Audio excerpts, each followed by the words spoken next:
All right, thanks a lot, Candace. Well, as kids and teens head back to school, not every student that should be in class is. The rates of chronic absenteeism across our country have significantly increased since the pandemic. And a new study is ranking Michigan fourth highest in the country for students who missed at least 10% of the 2021-22 school year. Our Fox 17 Lauren Coomer combing through that data and shows us how one local district is working to try to fix this. Good morning, Lauren. Good morning, Ruta. Elliott. In the latest data for our state, comparing the school year before the start of the pandemic and after, students who missed at least 10% of days out of the school year almost doubled, jumping from 20% of students to 39%. That's according to a study conducted by Stanford University. It is true, right after the pandemic across the country, a lot of students did not return back to school. Dr. Darren Slade is new to Kalamazoo Public Schools this year. As superintendent, he says while numbers were slightly better this past school year, there are many students who are still chronically absent. We need students to come to school every day.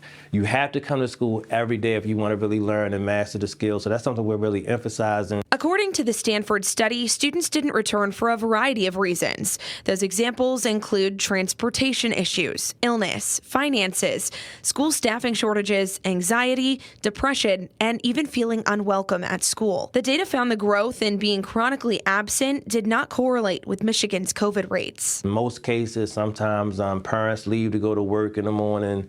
They trust their young people to get on the bus and come to school, and sometimes the young people don't. I took a look at attendance data from 3 districts in West Michigan through MI School Data: Grand Rapids Public Schools, West Ottawa Public Schools, and Kalamazoo Public Schools. For the 2021-2022 school year, nearly 54%, or almost 8,000 students, were chronically absent from GRPS, the highest of the 3 districts. West Ottawa Public Schools came in second with 38% chronically absent, and KPS had 27.3% chronically absent. All of the districts increasing from the 2018-2019 school year before the start of the pandemic, with GRPS almost doubling its number of students who were chronically absent during that time period. Numbers like these are why the Kalamazoo Public School District says it's cracking down. When students don't come to school, we're going to have phone calls every day, not just robocalls, but we're going to have a real live person call and talk to parents.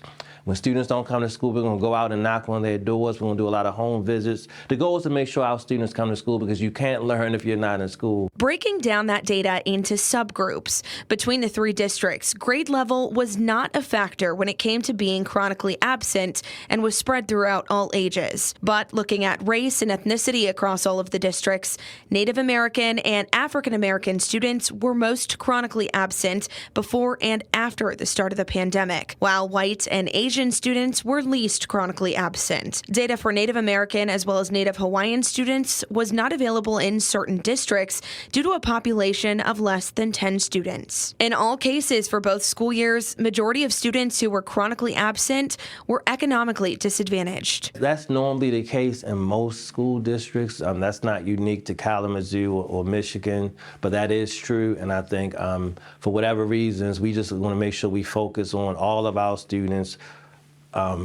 every subgroup, to make sure they come to school and come to school on time. We reached out to the Michigan Department of Education regarding these statistics, looking at how our state compares to the rest.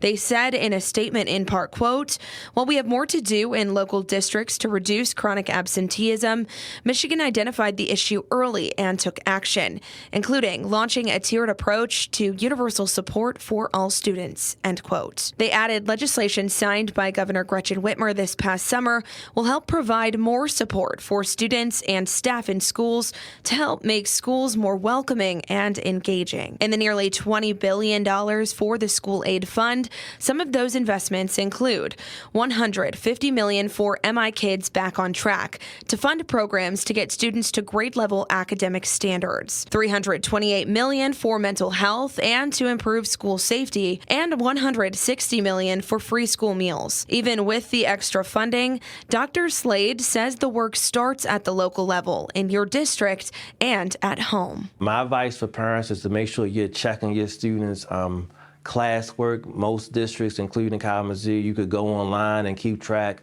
of your students' progress in class.